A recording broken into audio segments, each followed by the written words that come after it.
I'm alone. I'm today preparing, usually on Fridays, almost all week, I am alone with God. Like it's such an isolating place. I don't think I came out of my room today. How many hours did I spend from the moment I got up to about time it was ready to go? I went down for lunch, but I came right back up. I was on my knees praying. I was in the Word. I was making sure things were right. I was like, Lord, I need to tell them da-da-da-da-da. It is a pressure place. I wanted to get out and just go do things with my husband so bad. But when you are delivering the Word, narrow is the way. Or even when you're living your life, narrow is the way. Narrow is the way. Because there's so much oil there. It doesn't stay lonely forever. Right? Actually, my life is pretty exciting. I love giving the Word, and the Lord's opening a lot of doors, and I just love preaching the Word. I don't care how many. I just want His presence. But there is a time of consecration that costs us something. Not a $6 Ouija board from Walmart. We got to get this right.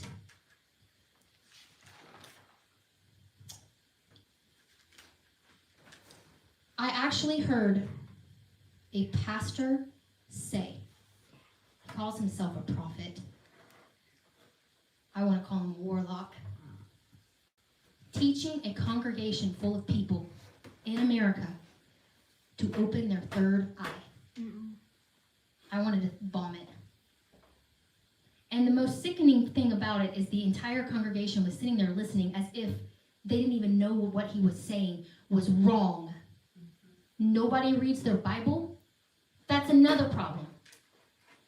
Every single year, I cover to cover read my Word, I put it up, and this is how I do it. I get another Bible. Cover to cover, shelf it, I get another Bible. Cover to cover, shelf it, get another Bible. I'll mark it all up, shelf it, get another Bible. Genesis to Revelation. I'm constantly going through it all the time. It doesn't stop because I don't ever fully know the Word. You're never going to exhaust it. It's living, it's breathing. And this is how you get to a place where you can sit under anybody. You can sit under a no-name prophet or a no-name person. You can sit under a high-level person, and you can catch things if they're right or not. You'll catch it. Your spirit will go, oh, that's so funky. I love you, and I know your heart's right, but you missed that part. I'm not going to publicly shame you for it. I'm just going to shoo that off. I'm going to eat the hay, spit out the sticks. But if you do not know the Word, you're going to eat the hay and the sticks. And guess what? You eat sticks, you're going to get choked, you're going to die, it's going to get punctured somewhere. It's so important. So, I'm going to end with this. I could go a lot further, but I cannot read this baby print in your Bible. It's so small. We have 2 different Bibles for a reason. I have many Bibles. I love them. I love the way they smell. Is that weird? No. Like, I'll get a new Bible and like... And speaking of Bibles, the more you read your Bible, the more you can see the people, like, open your Bible. People are not reading it. Because whenever I'm reading it and I'm looking around me, I'm like, is anybody open their Bible? No, nobody opens it. Yeah. They let people spoon feed them at church. Yeah. It's sad. I tell you, you would be a whole lot cooler and a whole lot more desirable if the Word is in you.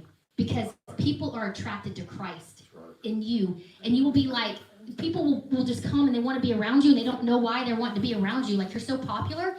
It's not you, it's the Word in you. So if you're feeling like you're rejected, alone all the time, you feel like people don't want to be around you, you just feel like an outcast, you get the Word in you and people will come to you like a moth to a flame. And you'll be like, I need a break from all these people. Animals, like, all of a sudden. Animals and babies too. Animals and babies too. It's It's Christ. Christ is so attractive. The light. He is so beautiful. He's so magnificent. And when you read His Word, you are in Him and He is in you. You are one. You're one. But you have to be a pure vessel.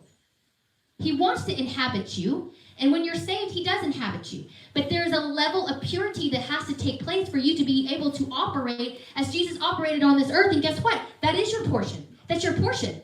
You can raise the dead. You can heal the sick.